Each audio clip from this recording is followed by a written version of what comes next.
A famous translator, Trong Kakai, once said, "There are books that, even at 70 or 80 years old, still feel incredibly young." This truly is the perfect quote to describe The Little Prince, a masterpiece, a fairy tale for adults.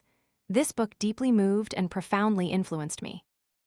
Behind each fairy tale, we come to realize the inherent desires and self-serving nature present in every adult in this world. What seems like a thin book with simple words is, in fact, a soul-soothing remedy for the entire world. After reading The Little Prince, we understand that the deepest wisdom often resides in the purest of hearts. Let's declutter from the outside. The Little Prince lives on asteroid B612, a tiny planet with very little on it, only 2 active volcanoes. Every day, he has to wake up early to clean the volcanoes and clear away the seeds of baobab trees.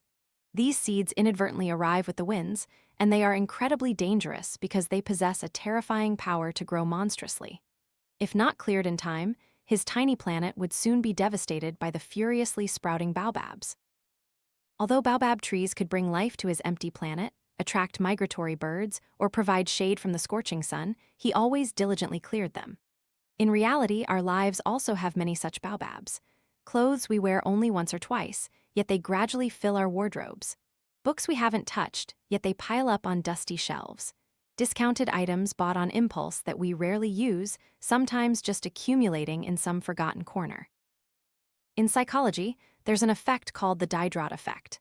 This effect shows that we will always spend money on things we don't truly need. When you buy a new item, you tend to continue buying things you deem compatible with it to achieve a state of psychological balance. For instance, you buy a new outfit and suddenly realize you need a pair of shoes or a handbag to match it perfectly. You buy a new sofa set and then realize the decor in your living room doesn't quite fit, so you feel compelled to change everything. In today's age of material desires, we are unconsciously drawn into a trend of excessive consumption. Rarely do we consider simply reducing or eliminating things. Instead, we always want to accumulate, upgrade, and create more material possessions.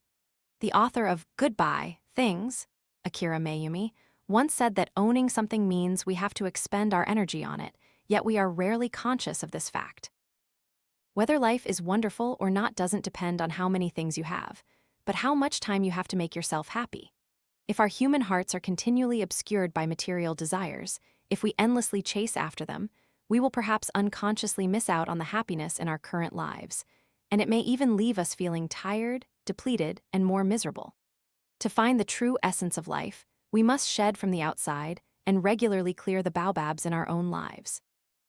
Let go of desire. Before arriving on Earth, the little prince traveled through 6 small planets and met 6 peculiar adults. The first adult he met was a king living on a planet where he was the sole ruler. The king issued strict decrees to his self-imagined subjects. Like a nail, he remained fixed on his throne, scepter clasped tightly in both hands, not moving an inch all day. Seeing this, the little prince was frightened and hastily bid farewell. Another adult the little prince met was a strange businessman. He spent his days at a desk, writing receipts and locking them in a drawer. The little prince was curious, wondering with whom this businessman was working. The businessman said he was counting the stars in the sky were the money he deposited in the bank. He was utterly consumed by his desire for money and could not free himself. His entire life, he was stuck at his desk, living like a counting machine. Whether it's the king or the businessman, those adults are not much different from many of us who are falling into a bottomless pit, where the desire for status and money drives us headlong. Once we are deeply caught in this pit, people will never feel satisfied. And isn't that the greatest tragedy in everyone's life? Once a person desires too much, they will inevitably become a moth drawn to the flame of desire, led by fame and fortune, endlessly chasing without ever reaching a destination. What remains is only exhaustion, depletion, and no time to perceive or experience the things that exist on our path, and the meaning of life is further lost. Let go of unworthy relationships. The little prince finally arrived on Earth and landed in a deserted desert. For many days, he saw no one. He cried out in the lonely valley, hearing only his own echo. To escape the loneliness, he poured out his heart to whomever he met, but the result was only disappointment. He gave his all to the snake, but the snake heartlessly wanted to eat him. He enthusiastically told stories of his past to the railway switchman, but the man ignored him. He met the merchant of thirst-quenching pills, but the man only wanted to trick him into buying his wares to avoid loneliness.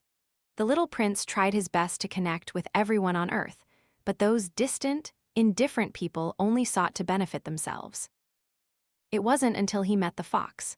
The fox invited him to the sand dune to watch the sunset together. They exchanged their thoughts and feelings. The fox told the little prince that what is truly valuable cannot be seen with the eyes, but only with the heart. With the fox, the little prince felt sincerity and kindness for the first time. At that moment, the loneliness in his heart suddenly dissipated. Have you ever found yourself in meaningless social situations like the little prince? When I feel lonely, I want to find a friend to talk to, but after sifting through my entire contact list, I quietly turn off my phone.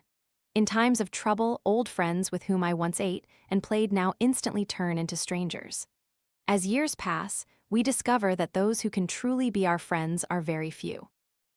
Instead of blindly expanding our social circles, it's better to narrow that network and reserve our energy only for those who are truly worthy. The sincerity of 2 or 3 kindred spirits is always 100,000 times better than the noisy clamor of ordinary friends out there. Keep your heart clear. After bidding farewell to the fox, the little prince walked aimlessly, exhausted and bitter. The scorching heat made him uncomfortable, and the blowing sand made him unable to open his eyes. A few days later, he met the pilot who had crash-landed in the desert. Stuck in the desert for 8 days, the pilot was extremely worried. All sorts of tragic scenarios ran through his mind.